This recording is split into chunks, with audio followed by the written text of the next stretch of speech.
All right, if you have your copy of Scripture, we're in Daniel chapter 3.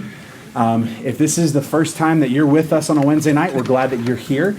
We have handouts on each corner over here if you'd like to follow along with what we're going to be doing tonight. And also, feel free to stop and ask questions. We like to ask questions and discuss. We're not in any hurry. So please, do that. We want you to be engaged and make sure that everybody's following along. So, with that in mind, let's open up Daniel chapter 3. We're going to do as we always do. We're going to read our passage, and then we're going to kind of work through it, give you some background, and kind of work through this. So just to catch everybody up, Daniel, Shadrach, Meshach, and Abednego, and several others of the, kind of prince ruling class, they were kidnapped by the Babylonian army. They were brought back to Babylon. They were assimilated into Babylonian culture. They changed their names. They wanted them to learn Babylonian history and art and culture and all that kind of stuff. And they were going to be representatives from the Babylonians to the Israelites. And so what we're looking at is a period of time where the Israelites stay in captivity for, I think, about 100 years that they're going to be in Babylon. And so we have Daniel, we have Ezekiel kind of ministering at the same time. Remember we talked about Daniel was in the castle and Ezekiel was on the ground. And so you get kind of two very different stories with Daniel and Ezekiel. You get a lot of really difficult stories with Ezekiel because you kind of hear what the plight of the Israelites are in Babylon. But you also see that Daniel has to deal with the crazy king. We're going to get a lot of chapters, and tonight's no different, of Nebuchadnezzar. If you haven't heard of Nebuchadnezzar, you're going to be tired of hearing about him when we get out of Daniel, because he's kind of nuts. And tonight's no different. So where we left off last week, God has been working both in Daniel's life, Shadrach, Meshach, and Abednego's life, and in the life of the king. Last week, God had been giving the king some dreams at night that really unsettled him. And so he came to his advisors and said, listen, I want you to tell me the dream. And they're like, well, how can we tell you the dream? We weren't in your dream. Like, we don't know. And he's like, well, that's what I want you to do. I want you to tell me the dream. I want you to tell me how to interpret it. And they couldn't. And then God gives Daniel what the dream is and the interpretation of that. And he tells Nebuchadnezzar. And the dream wasn't great. He basically tells Nebuchadnezzar, listen, your kingdom is about to fall. It's going to be replaced by 4 other kingdoms. And then finally, the kingdom of Christ is going to come, and it's going to overrule everything. Now, you would expect the king to kind of be upset. He wasn't. He was like, sweet, I'm king, that's great, and you're great, and we're all great. And then that leads into what we're going to talk about tonight, a very familiar story. We're going to be talking about the fiery furnace, right? And so we're going to kind of work through that tonight. And so please please be a part of that. So let's start Daniel chapter 3. Nebuchadnezzar, the king, made an image of gold, the height of which was 60 cubits, and its width 6 cubits. He set it up on the plain of Dura in the province of Babylon. Then Nebuchadnezzar the king sent word to assemble the satraps, the prefects, the governors, the counselors, the treasurers, the judges, the magistrates, and all the rulers of the provinces to come to the dedication of the image that Nebuchadnezzar the king had set up. Then the satraps, the prefects, and the governors, the counselors, the treasurers, the judges, we're going to get tired of reading that in just a minute. Magistrates and all the rulers of the provinces were assembled for the dedication of the image that Nebuchadnezzar the king had set up, and they stood before the image that Nebuchadnezzar had set up. Then the herald loudly proclaimed, to you the command is given, O peoples, nations, and men of every language, that at the moment you hear the sound of the horn, the flute, the lyre, the trigon, the psaltery, the bagpipe, and all kinds of music, you are to fall down. Now, when it says bagpipe, it's not Scottish bagpipes, okay? It's a piped bag of something. And maybe it was. I mean, maybe bad music started in Babylon. I'm not really sure. It's like, hey, I really miss a strangling cat noise in this, so let's put that in there, right? Maybe that's where bagpipes came from. And if you're Scottish and Irish, I apologize. And all kinds of music. You are to fall down and worship the golden image that Nebuchadnezzar the king has set up. But whoever does not fall down and worship shall immediately be cast in the midst of a furnace of a blazing fire. Therefore, at that time, when all the peoples heard the sound of the horn, the flute, the lyre, the trigon, the psaltery, bagpipe, all kinds of music, all the people, nations, and men of every language fell down and worshiped the golden image that Nebuchadnezzar the king had set up. For this reason, at that time, certain Chaldeans came forward and brought charges against the Jews. They responded and said to Nebuchadnezzar the king, O king, live forever. You, O king, have made a decree that every man who hears the sound of the horn, the flute, the lyre, the trigon, the psaltery, is to fall down and worship the golden image. But whoever does not fall down and worship shall be cast in the midst of a furnace of a blazing fire. There are certain Jews whom you have appointed over the administration of the province of Babylon, namely Shadrach, Meshach, and Abednego. These men, O king, have disregarded you. They do not serve your gods or worship the golden image which you've set up. Nebuchadnezzar, in rage and anger, gave orders to bring Shadrach, Meshach, and Abednego. Then these men were brought before the king. Nebuchadnezzar responded and said to them, is it true, Shadrach, Meshach, and Abednego, that you do not serve my gods or worship the golden image that I've set up? Now, if you're ready, at the moment you hear the sound of the horn, the flute, the lyre, the trigon, the psaltery, and the bagpipe, to fall down and worship the image that I have made, very well. But if you do not worship, you will immediately be cast in the midst of a furnace of blazing fire. And what God is there who can deliver you out of my hands? Now, this would be in the movie where they would say, little did he know. Foreshadowing. Shadrach, Meshach, and Abednego replied to the king, O Nebuchadnezzar, we do not need to give you an answer concerning this matter. If it be so, our God whom we serve is able to deliver us from the furnace of blazing fire, and he will deliver us out of your hand, O king. But even if he does not, let it be known to you, O king, that we are not going to serve your gods or worship the golden image that you've set up. Nebuchadnezzar was filled with wrath, and his facial expression was altered toward Shadrach, Meshach, and Abednego. He answered by giving orders to heat the furnace 7 times more than it was usually heated. He commanded certain valiant warriors who were in his army to tie up Shadrach, Meshach, and Abednego in order to cast them in the furnace of blazing fire. Then these men were tied up in their trousers, their coats, their caps, and their other clothes, and were cast in the midst of the furnace of blazing fire. For this reason, because the king's command was urgent and the furnace had been extremely hot, the flame of the fire killed the men who carried Shadrach, Meshach, and Abednego. But these 3 men, Shadrach, Meshach, and Abednego, fell into the midst of the furnace of blazing fire, still tied up. Then Nebuchadnezzar the king was astounded and stood up in haste, and he said to his high officials, was it not 3 men that we cast bound into the midst of the fire? And they replied to the king, certainly, O king. He said, look, I see 4 men loose and walking around in the midst of the fire without harm, and the appearance of the 4th is like a son of the gods. Nebuchadnezzar came near to the door of the furnace of blazing fire. He responded and said, Shadrach, Meshach, and Abednego, come out, you servants of the Most High God, and come here. Shadrach, Meshach, and Abednego came out of the midst of the fire. The satraps, the prefects, the governors, the king's high officials gathered around and saw in regard to these men that the fire had no effect on the bodies of these men, nor their hair or their heads singed, nor were their trousers damaged, nor did they have the smell of fire even come upon them. Nebuchadnezzar responded and said, blessed be the God of Shadrach, Meshach, and Abednego, who has sent his angel and delivered his servants who put their trust in him, violating the king's command and yielding up their bodies so as not to serve or worship any god except their own God. Therefore, I make a decree that any people, nation, or tongue that speaks anything offensive against the God of Shadrach, Meshach, and Abednego shall be torn limb from limb, and their houses reduced to a rubbish heap, inasmuch as there's no other God who is able to deliver in this way. Then the king caused Shadrach, Meshach, and Abednego to prosper in the province of Babylon. So, sounds good.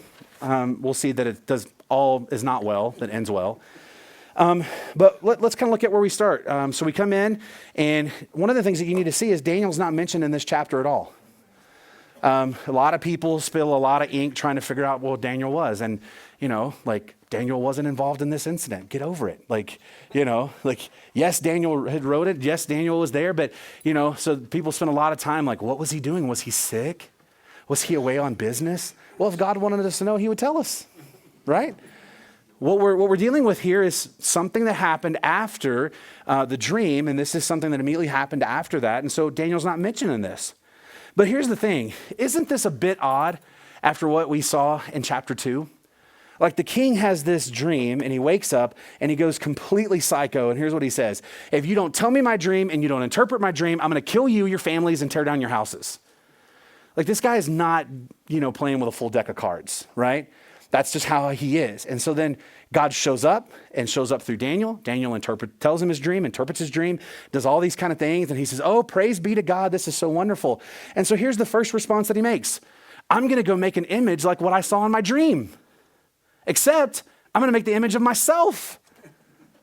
Like last week we talked about, and we're going to see it again tonight, that God was speaking directly to Nebuchadnezzar to turn Nebuchadnezzar's heart toward God.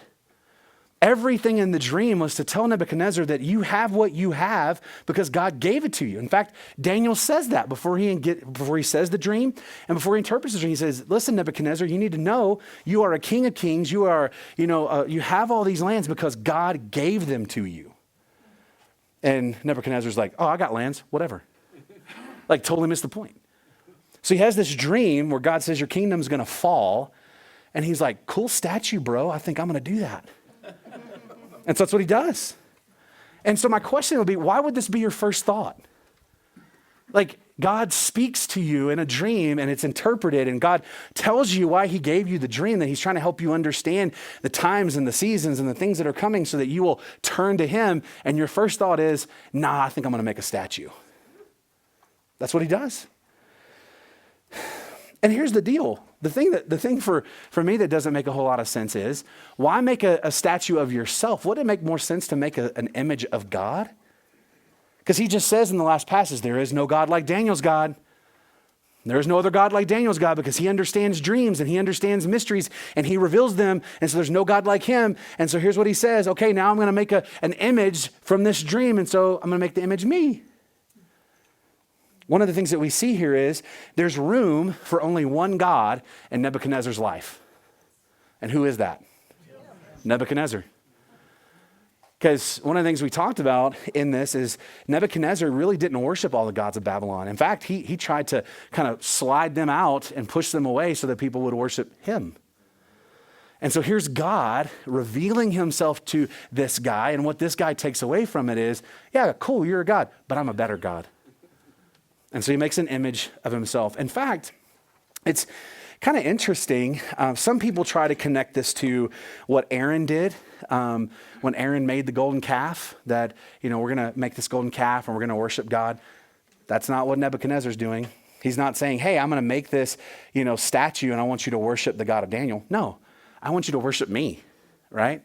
Some people say, well, it's kind of like what Rehoboam did. Rehoboam made 2 golden calves, and so, so people could worship God. No, Rehoboam did that to draw people away from Israel, from Jerusalem, so they would come worship where he was, so he could split the kingdom.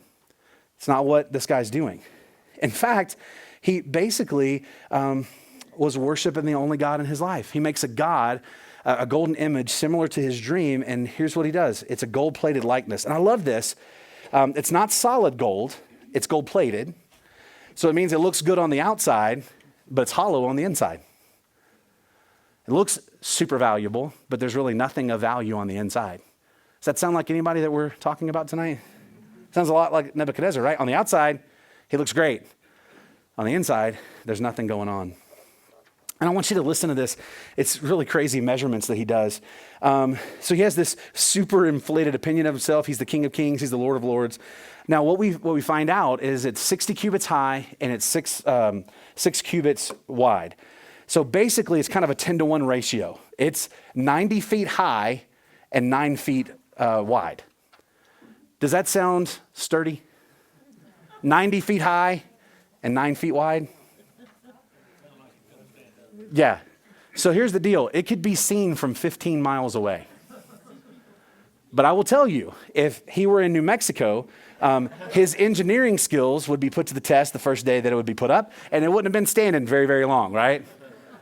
This is not, engineering 101. Like, I'm sure the people when they were building were like, dude, I don't know if this is going to stand up, man. Like, I don't know. But this is the inflated vision of himself. He wanted everyone in the surrounding area to know who he is and worship him. And honestly, it's really a big metaphor for his kingdom, because what had God told him in the dream was going to happen to his kingdom. His kingdom was going to fall.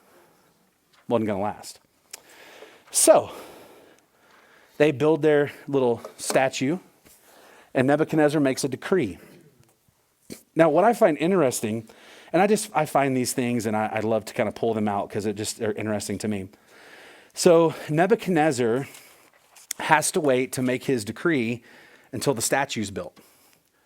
The statue had to be built before he can make a decree. Now I want you to think about how confusing that would be, because he didn't tell anybody what's going on. He gathers everybody after the statue's built to tell them what's going on, and what's going on is I'm going to make this decree. But can you imagine getting up every day and all of a sudden construction starts to happen and they're like, oh, maybe we're going to get a Texas Roadhouse. That'd be awesome. Maybe he's building a target. Do you think we're getting a target? That'd be great. And it keeps going and going, and it's like I think that looks like feet. I'm not really sure what this is. And then there's the legs, and could you imagine how long his legs would have been? See, these are the stupid things I think about when I'm thinking about 90 feet high. Like, it's probably 80 feet of legs, right? Like, it would look really stupid, right? And so, like, this thing's going up, and finally, it gets up, and it's like, oh, it's a statue of Nebuchadnezzar? It's ridiculous. Why is he doing that? It's ridiculous. Well, he gathers everybody together to tell them why the statue was built. And in great Nebuchadnezzar fashion, he has a dedication service with all the government officials, and he kind of creates this little time of worship that we're going to get together and do. And so he does that.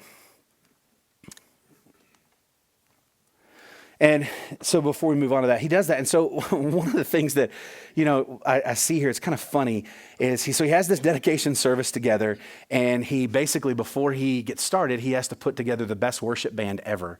Like, every instrument known to man is on there, and it says, and all other kinds of music. Now, when you think about this, it would have to be that way because that's going to be the signal that it's time to bow. And so how do you let everybody in the area know that it's time to do something? Well, a really loud racket. And like, some of these instruments don't even go together. Like, it's just like, you can imagine, they just gathered together and everybody's kind of playing as loud as they possibly can. That would get your attention, right? This kind of reminds me of when I was in Africa. We went to Senegal. We were there on a mission trip, and there were two different ways that they called people together. And so in the city, it was a very Muslim nation that we were in, and so there were a lot of prayer towers. And so, man, like 5 o'clock in the morning, that tower comes on. It's time to pray. Like, you can't get away from it. It's everywhere. And then when we were out in the bush, as we were kind of out in the desert, one of the things they did, I'd never seen anything like this in my entire life. So we were going to go and we were going to talk to the people in the village, and they decided, hey, we're going to invite other villages. And so they got out drums and they just started drumming. Drumming. I'm like, why are you drumming? And then we hear drums going over here, and we hear drums going over here, and drums going over here. And the next thing you know, there's like 800 people that shows up out of the middle of nowhere. It's like, wow, right? So here we have this awesome kind of spectacle before it's time to bow. And, I love this idea that Nebuchadnezzar talks about. He says, I want you to worship me. I want you to bow down and worship. Now, when we look at this, like, he says worship, but what does he really mean? What does he really want people to do? He wants people to get on their face. That's it. Like, he's more concerned with the bowing down. He doesn't care what you're doing while you're bowing down, right? I mean, you could close your eyes, you can go to sleep, you could do whatever you want to do. He didn't care as long as you're on your face saying, you're important. That's what he wants. He wants everybody to say, I'm important, right? Notice me. But he uses the word worship. And what we get here is we kind of get his idea of what worship really is. Worship isn't surrender. Worship isn't giving yourself to someone. Worship's about power. Who has the power and who doesn't? And so for him, worship is, I have power, I am important, and you bow down and recognize that. And so you kind of understand when he talks about worshiping God and stuff like that, why he's kind of not using the same word that we use, right? So he says, look, I'm important. And he wants to show everybody how important it is, because here's what he says, I got a statue and you don't. I'm so important that they made a statue. And who was the they? It was him. Him was the they that they made to do the statue, right? But, he says, you must bow down and worship or you will die. I mean, listen to what he says. I mean, this is Nebuchadnezzar. He says, at the moment you hear all of these things, whoever does not fall down and worship shall immediately be cast in the midst of a furnace of blazing fire. Now, I don't know that what's about to happen with Shadrach, Meshach, and Abednego happened the first time this happened, the 10th time it happened, the 50th time. We don't know, because there was no set time. It says at the time, when you hear the best worship band ever, you'll know it's time to. I really think, and this is just my opinion, and that and a quarter will get you nothing. I really think that this guy was so crazy about himself that he probably just did it random times during the day to mess with people. They're like, Nebuchadnezzar, traffic's really bad. Play it. Play the song right now. Play it. There's a line at the DMV. Play it right now. Let's do it right now. I think he did it to mess with people, to say, I'm important and you're not. And so we don't know if this was the first time, the 10th time or whatever, but we do know that this has started happening and they didn't bow. Now, I want you to see that this is, for someone who's so important, he says, if you don't bow down, you immediately die. Now, there's a problem because this has happened a couple of times and they didn't die. They didn't die. And it wasn't until the Chaldeans came and tattletaled on Shadrach, Meshach. Well, I'm going the wrong way. They came to tattletale on Shadrach, Meshach, and Abednego. They were upset. Now, listen, you know, if I was one of Nebuchadnezzar's advisors and I didn't like the Jewish kids that they brought in, I wouldn't like that either. I don't think that they really liked bowing down to him, but I think they didn't like it even more when Shadrach, Meshach, and Abednego didn't do it. I want you to watch how they approach Nebuchadnezzar in this. So, verse 8, for this reason at the time, certain Chaldeans came forward and brought charges against the Jews. And what reason is that? They didn't bow. They didn't get on their face. So they come and they respond and they say to Nebuchadnezzar, O king, live forever. You, O king, have made a decree that every man who hears the sound must bow down and worship the golden image. But whoever does not fall down and worship shall be cast in the midst of the furnace of the blazing fire. It's like you're reminding him of the law that he already passed. But there are certain Jews whom you have appointed over the administration of the province of Babylon, namely Shadrach, Meshach, and Abednego, O king, who have disregarded you. They do not serve your gods. They do not worship the golden image which you've set up. So they come to him and they basically say, did you not make a decree? And he says, why, yes, I did. Why do you ask? Yes, I did. I made a decree because I'm important and everybody needs to know that I'm important and everybody needs to show me that I'm important. So yes, I made a decree. Why do you ask? Well, king, we hate to be the bearer of bad news. Those Jews you appointed don't bow. So who are they kind of blaming for these guys not bowing? Nebuchadnezzar. If you hadn't appointed these guys, but you appointed them and they don't bow down. Billy? Wasn't Shadrach, Meshach, and Abednego, hadn't they been previously appointed as some kind of magistrate in their area? Oh yeah, they say that you've appointed them over all of the administration of Babylon. Yeah, they were elevated. Daniel is only second to the king, and they're right under Daniel. And that was the reason these Chaldeans were envious of Shadrach, Meshach. 100%, yeah. We're going to see this like throughout the entire book. It's like every other minute they run and tattletale. They're not doing what they're supposed to do. Daniel's praying and he's not supposed to be praying, you know. And so that's what happens. But here's what they're saying. They're really putting this on the king because they know the king likes Daniel. They know the king likes Shadrach, Meshach, and Abednego because he's promoted them, right? In fact, he said they're the best. They're the brightest. This is the guys that I want. And so they're trying to kind of take a knock at the king so he'll do something.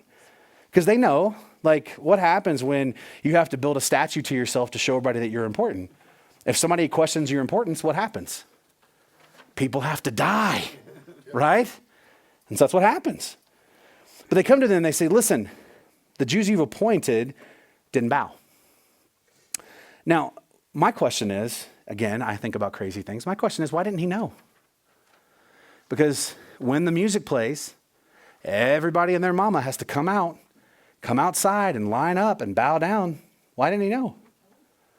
I think, again, this is just my crazy opinion. I think that he didn't really care about the people bowing. He just wanted that happening and knowing that people were actually doing it. He wasn't actually outside watching it happen. Because if he'd been outside watching it happen, what would he have seen? Yeah, he would have seen Shadrach, Meshach, and Abednego not bowing. So we have that going on, and they are making accusations, and they're doing all these kind of things. And then they really just not only to kind of stick it in a little bit more, here's what they say. Not only do not bow. They disregard you. They don't think you're important. They don't think you're important enough to listen to. They don't think you're important enough to follow your decrees and your commands. And here's how they do that. They don't serve your gods.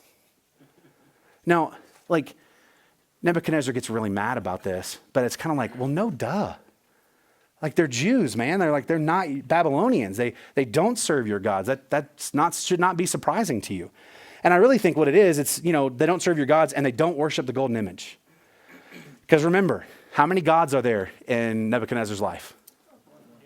One, him. He's not really mad that they're not worshiping the Babylonian gods. He's mad that they're not worshiping his God, and his God is him. So Nebuchadnezzar does something that you wouldn't imagine him to do. He's all bluster, right? His first thing is, if you don't bow down immediately, what happens? You die. I throw you in the furnace and you die. Well, listen, verse 13. Nebuchadnezzar, in rage and in anger, gave orders for Shadrach, Meshach, and Abednego to be brought to the king. He's breaking his own commandment.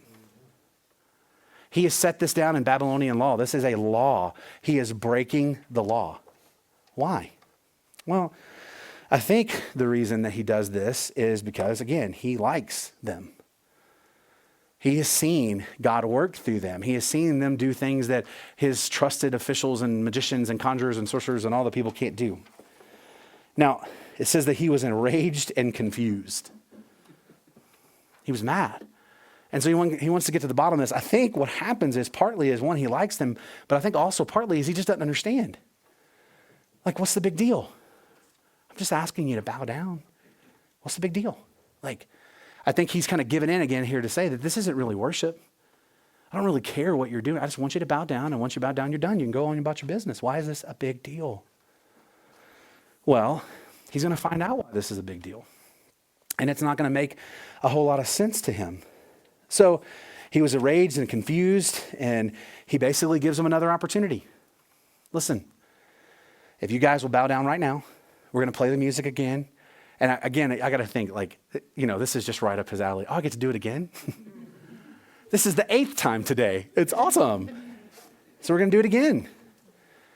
And so when it happens, just bow down and we'll all be done. And basically, here's what they tell him. Nebuchadnezzar, we do not need to give you an answer concerning this matter. Verse 17. If it be so, our God, whom we serve, is able to deliver us from the furnace of blazing fire, and he will deliver us out of your hand, O king. But if he does not, let it be known to you, O king, that we are not going to serve your gods or worship the golden image that you've set up. Now, right before this, basically Nebuchadnezzar says, if you don't do it now, what God is there that can deliver you from my hand? If you don't do what I tell you to do, if you don't bow down right now, what God is there on this earth that can save you? Now, he's giving a little too much away here, because basically what he's saying is, your God can't save you. My gods can't save you. There's no God that can save you. And he's even including himself. I won't save you. I'm being merciful right now. I'm being gracious right now. I'm being a good guy. I'm giving you a second chance. I'm the God of second chances. But if you don't do what I'm saying, I'm going to kill you. And nobody can stop me. Now, is that arrogant much? Right? He believes that he's God. Now, this is the setup. I mean, think about this. Like, how much better could it be for him to say, there is no God that can deliver you from my hand? You want to bet? Like, it's famous last words, isn't it? Like, there's no way this can happen. There's nothing that can be done. Well, they tell him what can be done. They say, our God will do what he wants to do. Now, one of the things that's happening here is kind of twofold. He's basically saying there is no God, and saying there are no gods. They don't exist. They don't have power. And if they did exist and they did have power, they don't care about you, and they're not going to show up, And so why are we having this discussion? It's no big deal. And what God is setting the stage for is to show him that he does exist. And so basically what Shadrach, Meshach, and Abednego are telling him is, look, our God exists. And our God has the power to do whatever he wants to do. We don't have control over that. Now, I want you to think about that for just a moment. They are facing death, literal death. They've chosen to follow God and not to bow down to an idol, not to worship a false God, and they're willing to pay with their life for it. But here's what they say. We know you can let us go. We know that we can get out of this easy. We don't want that. And in fact, we understand God can do whatever he wants. He can save us or he cannot save us. And if he saves us, he's good. And if he doesn't save us, he's good. Now, we've talked about this before, but the practical reality that we're facing in Daniel is Daniel, Shadrach, Meshach, and Abednego have a faith in God sometimes that I think we lack. We all want to be a martyr, right? Like everybody wants to have. I was having a discussion with somebody about that today, and I'd love to believe that if my life was on the line, that I could say, doesn't matter what you do. But I can't even say that when I get sick. I can't even say that when there's more month than there is money. I think that goes right back to the Columbine shooting, where the gunman told everybody that they can't worship God anymore. And girl, how beautiful it was. Sure. Stood up and said, I serve God. Sure. That's what Shadrach, Meshach, and Abednego are. Yes, but here's the thing, though. They were also doing it every other day of their life. You don't get to that place unless every day of your life. And think about it. They've been kidnapped. They've been brought to a foreign country. They've been enslaved. They've had everything stripped from them. And here's what they're saying, basically. In every one of those situations, they said, God can do whatever he wants to do. God can save me or God cannot, but he's still good. And so one of the things we really got to wrestle with is, again, we love to lift up those stories when someone says, oh, I believe or whatever. But the reality is what God wants is the faith that says, God, you're going to do what you're going to do, and I believe in you either way. And do we really have that? Are we willing to say, God, it's okay, whatever you choose to do? That's what they said. And what they're saying to him is this: our God will do what he wants to do, and what he wants to do is to prove to you that he exists and that he is God. Now, we're going to see something that we all want. We want the immediate miracle, right? They didn't get thrown in the fire and it take 48 hours or 3 weeks or 2 days or whatever. I mean, this is immediate, and we all want that, right? But how many of us want to go into the fiery furnace to get the immediate miracle? So he gets mad. He gets mad, as you can imagine. He was filled with rage. Because what's happening is now he has brought a showdown between him and their God, and it's time to see who is the real God. I love these details that we get, that Daniel gives us, that his face was filled with wrath or rage. And it says that he was filled with wrath and his face showed it. It says that his face changed. Remember, he likes them. He likes them. He thinks they're great. He thinks they're doing a good job. And this is painful. But then it goes past that now. And he's filled with rage and wrath. And now his face shows it. You can almost imagine that he's baring his teeth at him in anger. And this is what he says: I want you to heat the furnace up 7 times hotter. Now, question. How do you know when a blazing furnace is already 7 times, is it 7 times hotter? I mean, how do you know that, right? This is one of those things that happens to parents when we're yelling at our kids, right? We get angry, we lose it. I'm grounding you for the rest of your life, right? This is just something that we say. But here's what happens. They go and they start stoking this thing. Now, we're not really exactly sure what kind of furnace this is. And so I think the thing that will help us to understand it, don't say that this is what it is, but to help us understand it, I would say it's kind of like one of those brick oven pizza ovens. Okay? I mean, you can see into it and you can see the flame and you can get in it. Because I'm thinking, how in the world are people burning up when they get close to this, but they're still going in like that? So I'm not saying it's a pizza oven, but let's just imagine a pizza oven, and that'll help us. Can we do that? Can everybody imagine a pizza oven? And so he says, let's make it hot. 7 times hotter. And then he says, bind them up in all their clothes. So again, people spill a lot of ink about this, like what really happened. Like, did he just bind them up the way that they stood? It sounds like that they went back to their house and got the rest of their clothes and wrapped all their clothes around them. Why? Because he wanted them to catch on fire really quickly, right? And I'm thinking, well, you've already made it 7 times hotter, so that's probably going to happen. And then we get this wonderful picture where, it's not really wonderful, I hate that I said that. We get this illustration where they had to get the most valiant soldiers to take them to the fire. Have you ever asked yourself why? Why did he ask his most brave and valiant soldiers to do that? What happened to the people who were raising the temperature of that furnace 7 times hotter? Well, it wasn't them. It wasn't happened to them. It happened to the soldiers. So think about it. If you're standing around and that thing's blazing and fire is coming out of it and you're the ones that's supposed to take them, I think I would get sick. I need to take a sick day that day. I think I'm getting COVID. I need to go home, right? So nobody would take them. And so he commands his most valiant soldiers, and they take them. And I want you to see this. They get there, and these guys go up in flame. They get snuffed immediately. They hit the flame, and boom, spontaneous combust. They are gone. Not Shadrach, Meshach, and Abednego. It says they fell in the fire.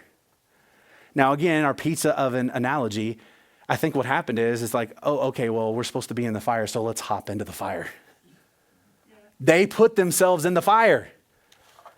The people that were supposed to take them and throw them in got burned up. They could have just walked away, but they didn't. They put themselves in the fire. Now think about that for a second. Would you put yourself in the fire? They did. They get put in the fire, and here's the deal. In his rage, he's so angry, he's so upset, he kills his own people trying to kill these guys. And isn't that what happens with rage? Right? So he does that. Now, God delivers them. I tell you, this story to me is just amazing because they tell him God can do whatever he wants. God can deliver or not. And then these guys go up in smoke and they're like, okay, well, we're supposed to be in the fire. Let's go jump in the fire. And they jump in the fire and immediately the ropes are gone, the extra clothes are gone, everything. And they're walking around in the fire completely unharmed. And we now have a 4th person. Now, this is pretty amazing. God delivers them immediately, and they can see what's going on. And all of a sudden, Nebuchadnezzar's like, "Well, this isn't going the way that I thought it was going to go. Look, they are loose and walking around in the fire." Now, think about it. For somebody who has to be important, for somebody who has to have people bow down, someone who said you're going to die immediately, and I made it even hotter, and I burned these people up, and now I've thrown you in the fire. What kind of slap in the face do you think it is for these guys to be loose and walking around in the fire? Now, we don't get this, but I can almost imagine Nebuchadnezzar being like, "You get out of there now. I don't want you in the fire anymore. Get out of there. You get out of here right now." Right? But they're walking around in the fire, and now somebody else is there, and he has a moment where we actually see some actual fear. He says, there's one like the son of the gods. Now, some translations want to say that it's the son of God. He doesn't know who Jesus is. What he thinks is that this is an actual son of one of the gods that he doesn't know about or doesn't worship showing up. And here's the thing. This would be in the movie when it would say, little did he know. Little did he know that this is not a son of the gods. This is the son of God. This is one of those moments in the Old Testament that we call a Christophany, where Jesus himself appears. Now, he doesn't say anything. He's just in the fire. Now, he doesn't say anything to Nebuchadnezzar. We don't know what he tells Shadrach, Meshach, and Abednego. And I want to tell you, man, I would kind of like to hear that conversation. That would be awesome. It's probably something like Peter jumping out of the boat, took his eyes off Jesus, and he stunk. Sure, could it be? So they keeping their eyes on him. Yeah. Well done, my good and faithful servant. Sure. And they were So- ready to go. So he sees this, and that's his immediate response. And so, the question is, what did he see? We don't know. We don't know what he saw to say that this is a son of the gods. Now, I would say probably, just from things that we know about Jesus, that he was probably shining brighter than the fire. Yeah. He was you look in and you see this person in there who shines brighter than the fire itself. And that's a scary deal, don't you think? So here's what happens. Nebuchadnezzar comes near, probably not too near, because remember it's hot and people have just blown up into spontaneously combusted. He probably didn't go too near, but he comes near and he calls for Shadrach, Meshach, and Abednego to come out. Who did he not call to come out? Did you catch that? Shadrach, Meshach, and Abednego, come out. Other guys, stay in. Go away. I don't want you to come out. But they come out. And when they come out, he is completely spooked. I mean, this is one of those things where, I mean, I can only imagine seeing something like this. I mean, you know, you're just kind of insane with rage, and you've done this, and like you see your most valiant soldiers, and they're gone up in smoke, and now these guys get in the fire, and they're not burning up, and they're walking around, and then there's this fourth person in there that you recognize as like probably a god, and you're freaked out, and now they're just walking around and doing what they're doing, and you ask them to come out. That's a rough day, right? I don't know that a warm bath is going to do anything for you at the end of that day, right? He's completely freaked out. But here's what he says. He says, come out, Shadrach, Meshach, and Abednego, servants of the Most High God. Now, we see stuff like that, and we think, oh, wonderful. Nebuchadnezzar has had an experience with God, and he calls him God the Most High, and now he's had a salvation experience, and he's converted. Well, he said the same thing the night before when he had his dream. And didn't change. So let's kind of look and see, does he really change?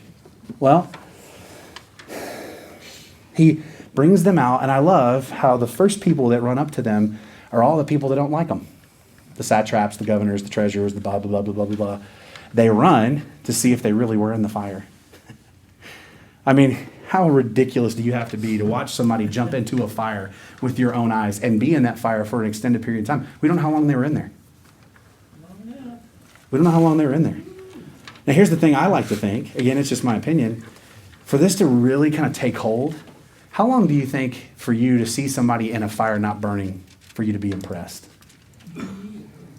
And then somebody else showing up. I don't know. But I know that there was a period of time where these guys were in the fire and everybody's kind of going, wow, it's been 5 minutes. It's been 10 minutes. It's been 15 minutes. 20 minutes, they're not burning up, they're not screaming, they're not yelling. So they get out, and these guys have to go check them out. They go and check them out. They don't smell like smoke. And how hard is that? And you can't be within 100 yards of a fire and not smell like smoke, right? They walked out of the middle of a fire and they didn't smell like smoke. Their clothes weren't burned, their hair wasn't singed. And listen, hair is one of those things that it gets anywhere close to a fire, it's bad. I learned that the hard way. My younger brother Randy and I stayed home a lot during the summer by ourselves. Bad move on my parents' part. We couldn't be trusted to be left at home. And we watched Mr. Wizard. Anybody remember Mr. Wizard? So we watched Mr. Wizard, and Mr. Wizard that day decided he was going to teach us how to make a flamethrower, as all kids should know how to make, right? So it's really easy. You just take hairspray and a lighter, flamethrower. You got it. So we were outside doing that, and I was smart enough not to hold the lighter. I held the hairspray, and I made him hold the lighter. And so he was doing the lighter, and he lights the lighter. I spray, and he loses eyebrows and half of his hair. Yeah. And it was in that moment I was like, well, I could lie about this. I don't know how I'm going to lie about this, but I could. And our next door neighbor, we had a next door neighbor that he would sit and watch us do these things and never say anything. Ever. Like, he probably wrote a book. Like, he probably wrote a book about all the stuff that we did, but he never stopped. Like, there was never like, hey, guys, you probably shouldn't do that, right? Hey, don't jump off the house. Hey, don't set stuff on fire. Nothing. He just would sit and watch. Anyway, no hair gone. No hair gone at all. And they're completely spooked. And what happens is he sings a completely different tune about God. But does he? Verse 28, Nebuchadnezzar responded, "Blessed be the God of Shadrach, Meshach, and Abednego, who has sent his angel." Now, wait a second. Who did he say it was just a second ago? It was a God. Now it's not a god anymore. What is it? It's an angel. Story's changing a little bit, isn't it? He sent his angel and delivered his servants who put their trust in him, violating the king's command, and yielded up their bodies so as not to serve or worship any god except their own God. Sounds good, doesn't it? The problem is, he doesn't say that, oh, and I've learned that that command that I made for people to bow down and worship me was wrong. Oh, and it's probably not a good idea to make a statue to myself. That was wrong. He didn't say that. He said they violated my command and didn't yield, and they yielded up their body, and their God delivered them, and he's got power. Doesn't seem to change him. But here he goes again. Therefore, I make a decree that any people, nation, or tongue that speaks anything offensive against the God of Shadrach, Meshach, and Abednego shall be torn limb from limb, and their houses reduced to a rubbish heap, inasmuch as there's no other God who is able to deliver in this way. That's always the best way to get people to love God. Love God or die. Right? Now, so he says that he blesses their God because their God can deliver. Now, he said, there is no one that can deliver you from my hand. It just happened. He doesn't say, I worship that God. I follow that God. I bow down to that God. He just says, blessed is their God. And then he says, oh, but here's the thing. It wasn't really a God, it was an angel. God didn't really come. God sent an angel. Okay. Whatever you got to tell yourself to make yourself feel better, right? And then he says, oh, and you can't speak against this God. And this is the thing that we don't have the information. Daniel doesn't tell us. So he says, you can't speak against their God. But he didn't tell them to stop worshiping other gods. He didn't say, from this day forward in Babylon, we worship nobody else but Shadrach, Meshach, and Abednego's God. We don't even know that he took down the statue. You ever thought about that? He didn't take down the statue. Might not. Don't know. But he's had this experience, and the experience spooked him enough where he's like, hey, there's some God out there that delivers. And so we need to appease him, and we need to make him think that we're okay with him. And so nobody can say a bad word about his God, or you're going to die. Because he totally misunderstands the whole point. God has been bringing these things to bear. God has been bringing these things into his life to show him that there is only one God that should be in his life, and it should be God and not Nebuchadnezzar. But Nebuchadnezzar's like, okay, you're powerful too. We can coexist. I can still be God, and you can be God, and we can be cool as long as I make sure I kill everybody that talks bad about you. And we're cool, right? We're cool, right? He misses the point. God didn't save Shadrach, Meshach, and Abednego to exert power. God saved Shadrach, Meshach, and Abednego to prove that he exists. To prove that he exists, and he alone is worthy of worship. And Nebuchadnezzar missed it. Completely missed it. We read these things and we just think, oh, well, everything changed and everything was okay. It didn't. Because in chapter 4, when we pick this up next week, in chapter 4, Nebuchadnezzar's back at it again, acting stupid and crazy. And basically God says, okay, because you won't listen, here's what's going to happen.